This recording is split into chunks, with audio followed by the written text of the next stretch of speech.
everyone for attending today's webinar sponsored by Aventa Learning. I'm just going to do a brief introduction of the speakers and then we'll start the presentations.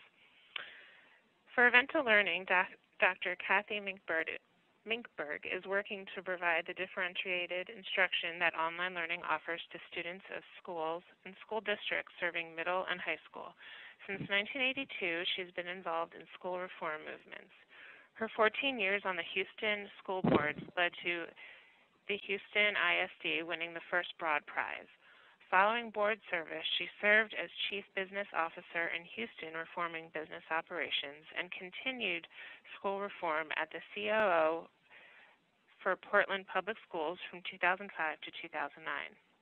She holds an BS and MA from the University of Texas and a PhD in education from the University of Houston, and has served 6 years as trustee of the Houston Community College.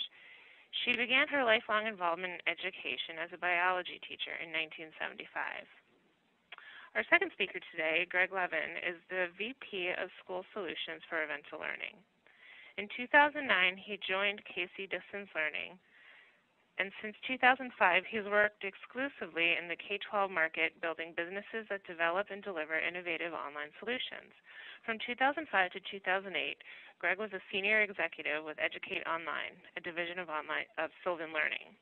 During that time, Educate Online grew from serving less than 1,000 students to more than 25,000 students across the country. Today, Greg is an instrumental member of the KCDL executive team, enabling the public education market to develop and deliver virtual learning programs that serve more than 1,500 institutions nationally and 70,000 plus students annually with continued growth.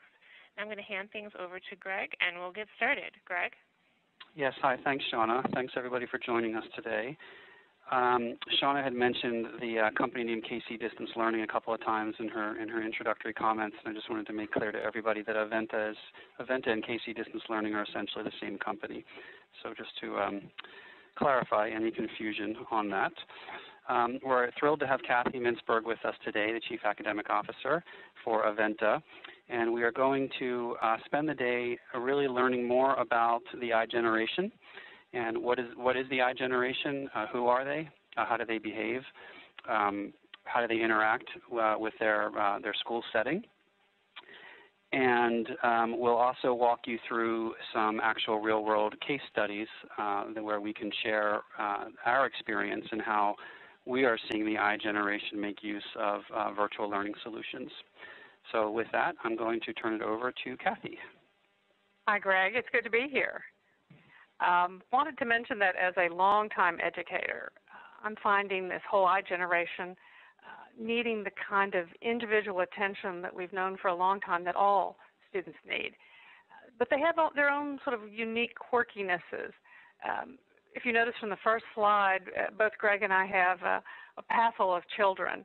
And our children are just like the little boy in this picture. They are experiencing technology and interacting with it as just an extension of their bodies. It's just like the pen in their hand. And that's very different than the kind of experiences that I know that I had getting into the computer generation as an adult rather than as a young child. This group is tough on our public school systems, our traditional classrooms, because they want information in different ways. They demand a high level of feedback immediately. They want it individualized to their particular needs. They get their music that way. They get their videos that way. They can watch things when they want to. They can interact when they want to. And then they go to school. And it's a very different environment. I often think, Greg, back about my mother's generation that wrote letters to connect. In my generation, we just picked up the phone. I never thought about writing letters. I made a phone call and I connected with people. And my children, unfortunately, don't pick up the phone. They just text me. Matter of fact, 72% of all teens text. It's a compulsive habit. Definitely they do it. About 1 in 3 of them, if you didn't realize it, actually send over 100 texts a day. And I actually think I have one of those in my family. And so I have a 5-year-old that's able to troubleshoot computer issues better than I am. That is the new iGeneration. The good news is, despite these challenges, we have a strategy here for addressing this new generation, and it is working. So let's talk about what it takes to serve this new generation. Again, these students want things tailored to their needs. They want to go faster, but they also want to go slower. They do this in their private lives, as I said, and it's very hard to do in school. We're going to talk very briefly in a few minutes about boredom. It's another issue plaguing this generation. They are used to high stimulation, constant change, high levels of media interaction. And the good news is that online learning gives us an opportunity to approach them on the level in which they really want to operate. But for me, as a former teacher, I think one of the most exciting things is this new tool, online learning, actually gives the teacher a chance to become the coach. It's what we all got into teaching for. We want to help students. We want to help all students. And too often we are stuck at the front of the room in that kind of stand and deliver format.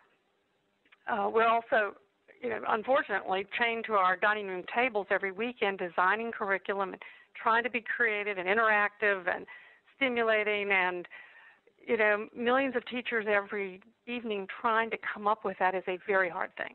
So online education provides the opportunity for the best of the thinking to come together so that all teachers can capture the most interesting, the best, and they can coach students through that content, through that curriculum.